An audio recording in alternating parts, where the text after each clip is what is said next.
Assalamualaikum warahmatullahi wabarakatuh, abang-abang dan kakak-kakak. Nah, masih bersama Ustazah Khairul Rahman dalam pelajaran seni budaya. Nah, seperti biasa, sebelum kita memulai pembelajaran, alangkah baiknya kita selalu memulainya dengan membaca Al-Basmalah, Bismillahirrahmanirrahim, dan doa belajar masing-masing di rumah ya, kakak-kakak dan abang-abang. Nah, kira-kira kita ngapain ya di video pembelajaran kali ini? Yo, abang-abang, kakak-kakak, siapa yang tahu? Nah, jadi di sini kita akan membahas tentang penerapan ragam hias pada bahan tekstil.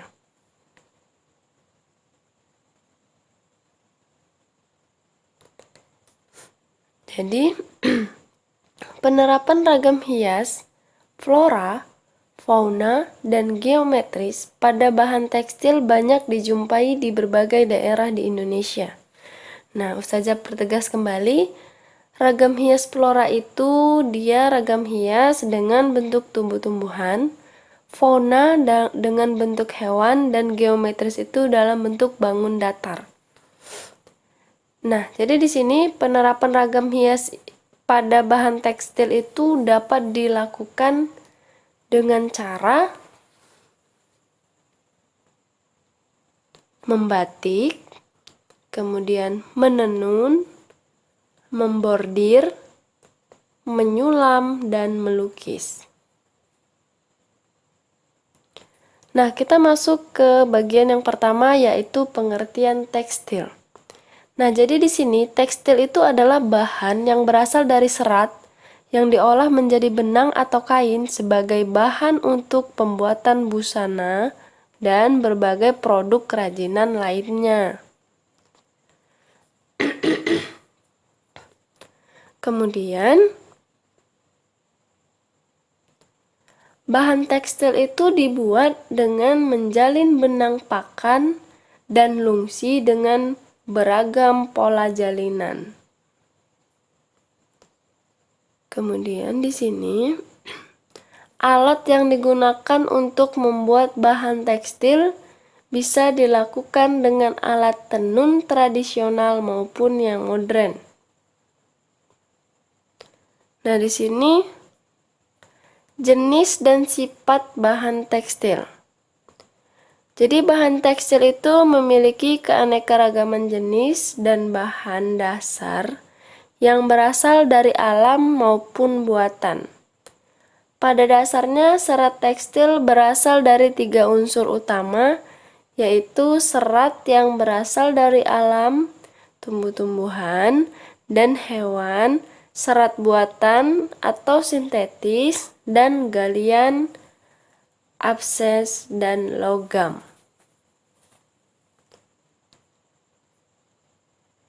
Nah, ini dia. Kemudian, serat alam yang berasal dari tumbuh-tumbuhan antara lain kapas, lenan, rayon, nenas, dan pisang. Serat alam yang berasal dari hewan yakni dari bulu beri-beri. Adapun bahan yang berasal dari serat tersebut adalah bahan wol.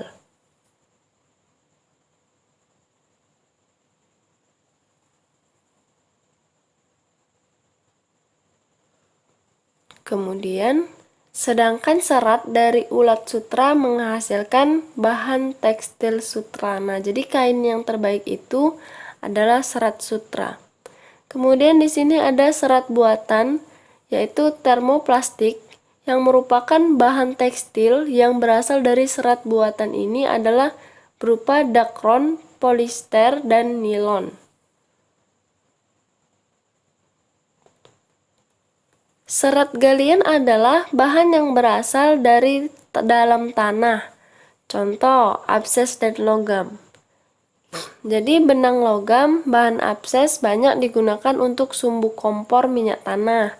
Nah, jadi sumbu kompor itu merupakan bahan abses ya abang-abang dan kakak-kakak untuk mengisi aneka bunga yang berasal dari bermacam-macam bahan tekstil.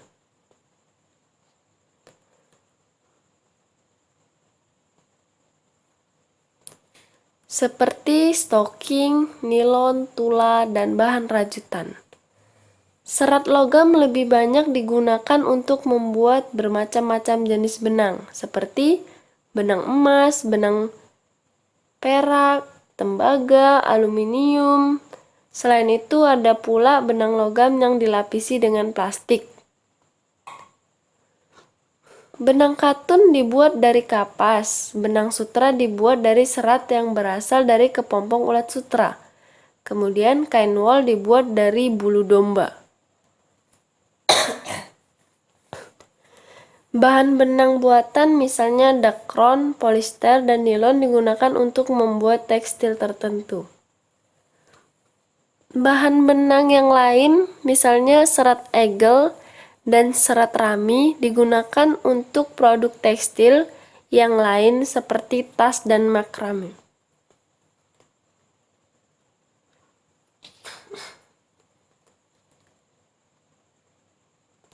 Jenis-jenis bahan tekstil.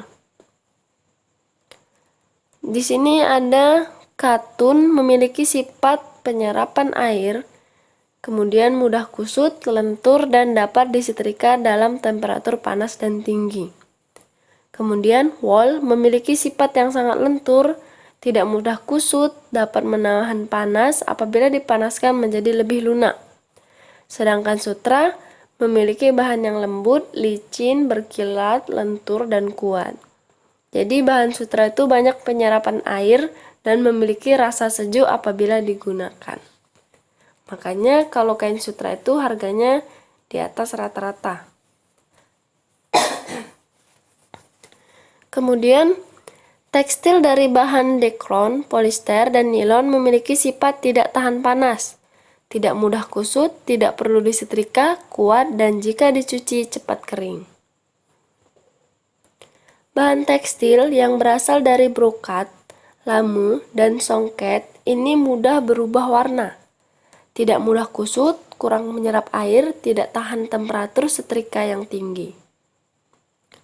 Nah, jadi sampai di sini aja materi pembahasan kita kali ini. Untuk lebih jelasnya nanti Ustazah jelasin lagi di video selanjutnya. Nah, pada materi kali ini Ustazah ngasih 3 tugas, yaitu yang pertama tuliskan macam-macam serat, kemudian tuliskan jenis-jenis bahan tekstil, dan yang terakhir serat tekstil berasal dari 3 unsur utama, yaitu, nah apa aja disebutkan ya Bang-abang, kakak-kakak. Terima kasih karena sudah memperhatikan videonya. Jangan lupa dikerjakan tugas-tugasnya ya Bang-abang dan kakak-kakak. Kita akhiri dengan hamdalah. Alhamdulillahirrabbilalamin. Dan assalamualaikum warahmatullahi wabarakatuh.